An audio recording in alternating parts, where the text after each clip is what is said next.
Olá, eu sou o Albert, engenheiro civil geotécnico, e esse aqui é o Arquivo da Engenharia. Seja muito bem-vindo. Aqui eu vou compartilhar com você histórias da engenharia mundial. E a nossa primeira história se passa em New Dale, Idaho, nos Estados Unidos da América. Antes que possamos prosseguir com o vídeo, eu tenho um aviso à comunidade técnica da engenharia.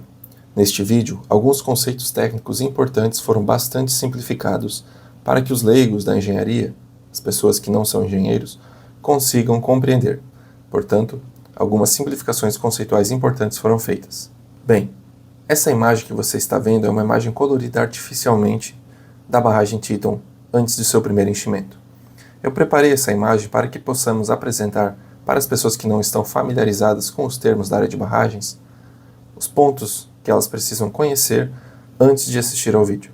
Nessa imagem nós podemos ver a crista da barragem, o pé da barragem, a sua ombreira direita, a sua ombreira esquerda, o vertedouro da barragem e a área jusante da barragem. Quando falamos em localização em barragens, nós temos que nos imaginar na crista da barragem, na sua parte de cima, com o reservatório atrás de nós. Com o reservatório atrás de nós e olhando para frente, o lado direito é o lado direito da barragem. O nosso lado esquerdo é o lado esquerdo da barragem.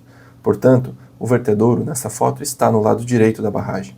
Suas ombreiras são o terreno natural sobre o qual a barragem está apoiada, com o qual a barragem se encontra. O pé da barragem é o ponto em que a barragem encontra o terreno natural em sua porção mais baixa.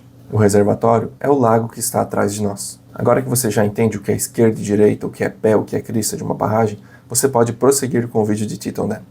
No ano de 1975, estava sendo concluída a barragem de Teton. O desvio do rio já havia sido fechado para o seu primeiro enchimento de reservatório. Aquele projeto era um sonho norte-americano e era estudado desde o ano de 1920. Conseguindo tirar esse projeto do papel, o governo norte-americano estaria levando água para as populações do entorno, permitiria a irrigação de fazendas e controlaria a vazão do rio existente.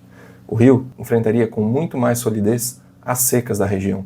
Mas tudo mudou no dia 3 de junho de 1976. Ou melhor, tudo começou a mudar nesse dia. No dia 3 de junho de 1976, os engenheiros Peter Aberle e Robert Robinson estavam realizando inspeções de rotina na região da barragem.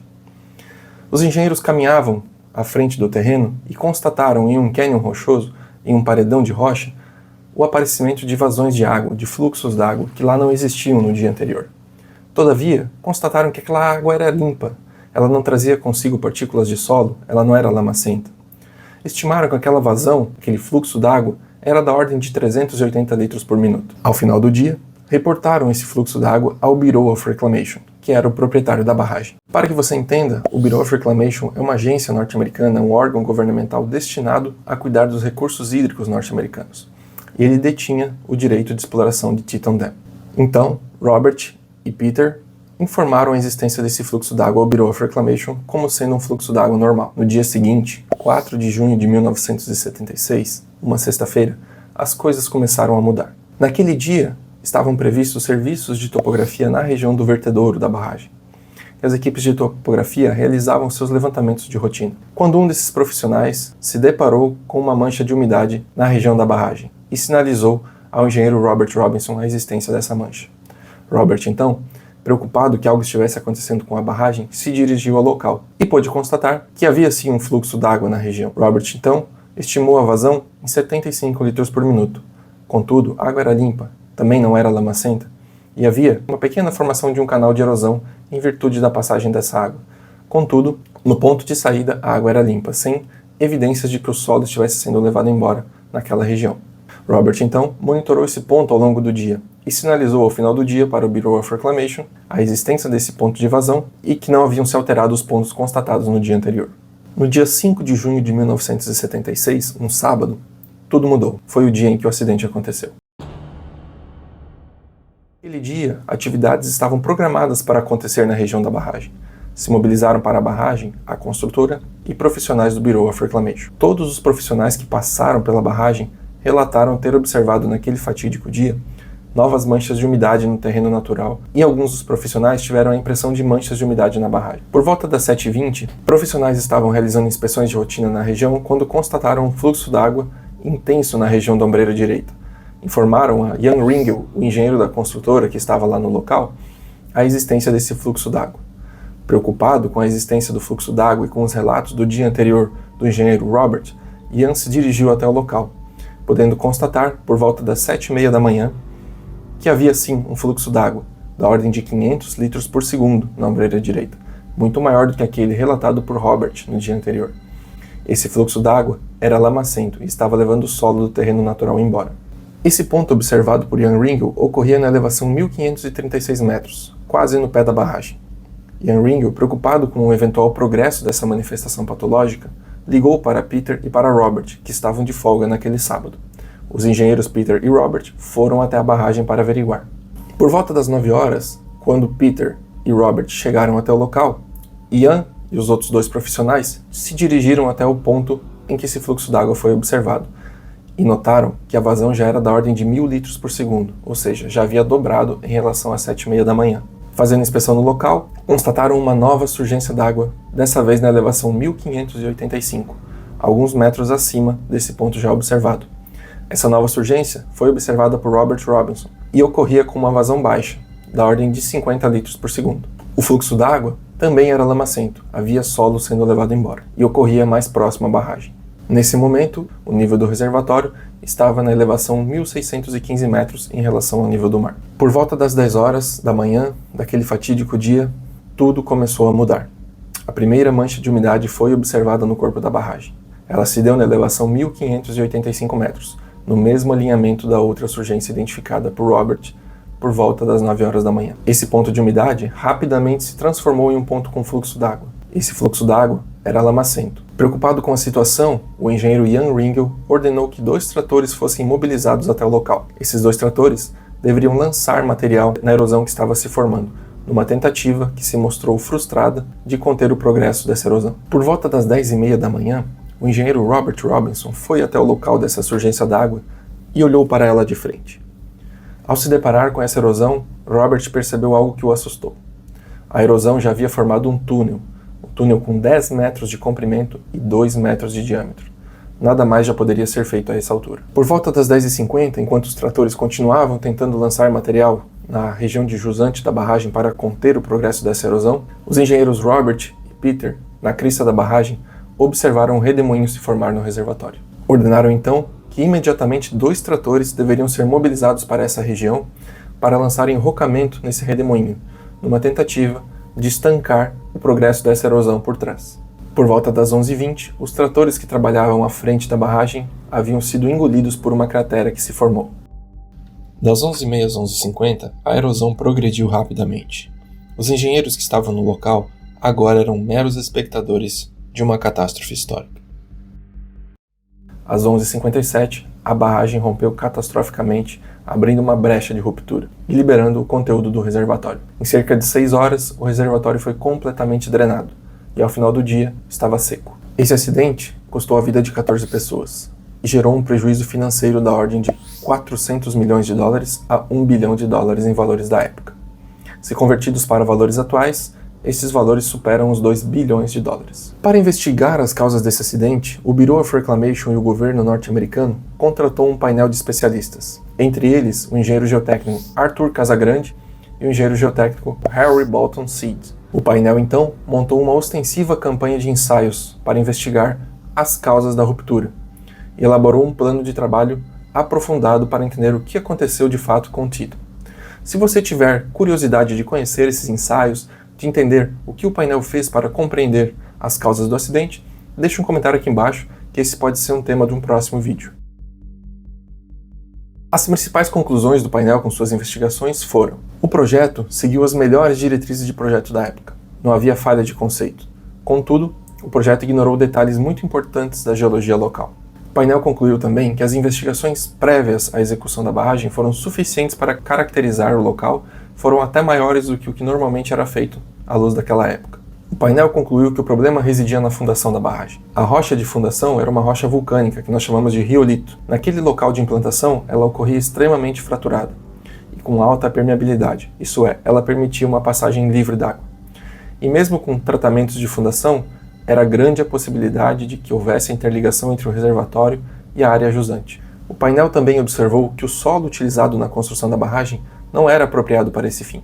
O material usado como vedação era altamente erodível com a passagem d'água. Os registros construtivos indicam que um grande esforço foi feito para construir uma cortina de injeções na fundação que fosse capaz de retardar ou aumentar o caminho da percolação d'água pela fundação, fazendo com que a carga do reservatório fosse dissipada, perdida e não atingisse e danificasse a barragem. Imagine o terreno debaixo de uma barragem como uma esponja com rachaduras. A cortina de injeção funciona como um selante para essa esponja. Fazem-se furos verticais profundos na rocha sob a barragem. Nesses furos, injeta-se uma cauda de cimento sob pressão. Essa cauda, então, preenche parte das fissuras e vazios da rocha. Ao endurecer, a cauda de cimento cria regiões impermeáveis no subsolo. No cenário ideal, essa barreira, ou cortina de injeção, impede ou desvia a água que passa por baixo da barragem. Assim, ao desviar a água, ela reduz a pressão da água que atua na fundação da barragem. Consequentemente, a segurança da estrutura é aumentada. Todavia, a investigação de campo indicou que diversos pontos da cortina de injeção ficaram abertos, permitindo a franca passagem d'água pela fundação da barragem. A barragem Teton possui apenas 2 elementos de vedação para conter o progresso da água pela fundação. Um deles, a cortina de injeção já mencionada. O outro, uma trincheira de vedação. Trincheira de vedação é uma escavação, normalmente efetuada em solo, mas que no caso de Teton também foi efetuada em rocha. Essa trincheira de vedação normalmente é preenchida com um solo que não permite uma passagem tão fácil da água, um solo argiloso. Como comentado anteriormente, o solo utilizado na barragem não era apropriado para esse fim. Ele permitia uma franca passagem d'água. Um outro ponto observado pelo painel de consultores é que a geometria de escavação da trincheira de vedação não era apropriada. Ela era muito íngreme. Quando construímos uma barragem sobre uma fundação, o peso dessa barragem transmite esforços e tensões à sua fundação. Essa transmissão de esforços e tensões precisa ser suave. Como a trincheira de vedação era muito íngreme, um processo que conhecemos na engenharia como arqueamento de tensões aconteceu. O arqueamento de tensões ocorre quando essas tensões tentam se dissipar para um material mais rígido na fundação, O aterro da barragem é menos rígido que a sua fundação, e ele tenta transferir os seus esforços para a fundação. Não havendo um caminho suave para que esses esforços de tensão sejam transferidos, acaba gerando um arqueamento, um desvio das tensões dentro do aterro da barragem. Isso cria zonas de tensão mais baixa. O modelo numérico, elaborado pelo painel de consultores, modelo computacional, apontou que as tensões no contato do fundo da trincheira de vedação com a rocha de fundação tinham tensões tão baixas que era plenamente possível que a água do reservatório chegasse ali com pressão integral e causasse um fenômeno que nós conhecemos como fraturamento hidráulico, isso é, a formação de fissuras e trincas no solo pela elevada pressão d'água. Outro ponto importante apontado pelo painel foi a ausência da instrumentação geotécnica nessa região. Não haviam piezômetros, não haviam instrumentos para que se pudesse antever a formação de qualquer problema na fundação da barragem e na estrutura em si. A conclusão do painel quanto ao modo de ruptura da barragem era clara. A estrutura rompeu por um fenômeno que conhecemos como piping. Piping vem do inglês pipe, tubo, e é traduzido no português como erosão interna tubular, que é um fenômeno de erosão regressiva. O piping ocorre quando há fluxo d'água suficiente para carrear partículas de solo embora. Normalmente, esse fluxo d'água necessita de um gradiente alto de saída. O gradiente alto de saída ocorre quando nós temos uma diferença de pressão d'água entre dois pontos muito elevada, de tal modo que essa pressão d'água tem a força suficiente para causar o arraste de partículas, como no talude de jusante da barragem, que foi o que aconteceu em Teton. As partículas de fora começam então a ser levadas embora pelo fluxo d'água, abrindo espaço para que as partículas que estão atrás comecem também a ser levadas embora. Aquelas partículas que estavam protegidas pela camada externa já não têm mais proteção e podem ser livremente carregadas embora. Esse processo de erosão tubular pode gerar uma ligação direta entre o reservatório e a área jusante, culminando numa ruptura catastrófica, que foi o que aconteceu em Teton. O painel de consultores levantou 2 hipóteses para a causa do piping na barragem Teton. A primeira hipótese diz respeito ao fraturamento hidráulico anteriormente mencionado. A segunda hipótese diz respeito a um tratamento inadequado de fundação. O solo utilizado na trincheira de vedação poderia ter sido carreado para as feições da rocha, que estavam abertas, levando o material da barragem embora e abrindo espaço para que a água passasse com pressão e alta velocidade, erodindo o material da barragem e causando o pipe. O painel não conseguiu concluir se um ou outro evento existiu, mas aponta que os dois podem ter coexistido e serem a causa principal da ruptura de Teton. A ruptura dessa barragem é um marco histórico da segurança de barragens mundial. Após esse acidente, o Bureau of Reclamation coletou dados e elaborou um grande documento intitulado Dams and Public Safety. Esse documento, produzido pelo Bureau of Reclamation, serviu como base para diversos países revisarem as suas leis de segurança de barragem e até mesmo para alguns países criarem as suas leis de segurança de barragem. O acidente, naquela época, teve repercussão mundial. O Brasil, contudo, teve a sua primeira lei de segurança de barragens publicada apenas em 2010. A Lei 12.334 veio a ser alterada no ano de 2020 após os catastróficos acidentes de Mariana e Brumadinho. Após a ruptura de Triton e as investigações realizadas pelo painel, a barragem nunca foi reconstruída, e suas ruínas estão lá até hoje. O Bureau of Reclamation montou escritórios de sinistro nos municípios de Rexburg, Blackfoot e Idaho Falls. Até janeiro de 1977, ou seja, cerca de 8 meses após o acidente, 4.800 reclamações já haviam sido registradas, totalizando um prejuízo estimado em 194 milhões de dólares. Dessas 4.800 reclamações, apenas 3.800 foram atendidas de imediato pelo governo norte-americano, gerando um desembolso de 93 milhões e 500 mil dólares. O programa de reivindicações estava previsto para se encerrar em julho de 1978, isso é, cerca de 2 anos após a ruptura de Triton. Todavia, como os estragos foram muito grandes, o programa de reivindicações perdurou até o ano de 1987. O desembolso financeiro realizado pelo governo norte-americano foi estimado em 322 milhões de dólares. A cidade de Rexburg foi totalmente reconstruída com esse dinheiro. É isso. Se você gostou desse vídeo, deixa seu like, se inscreve aqui no canal, deixa um comentário aqui embaixo para ver mais vídeos como esse. Até mais. Tchau, tchau.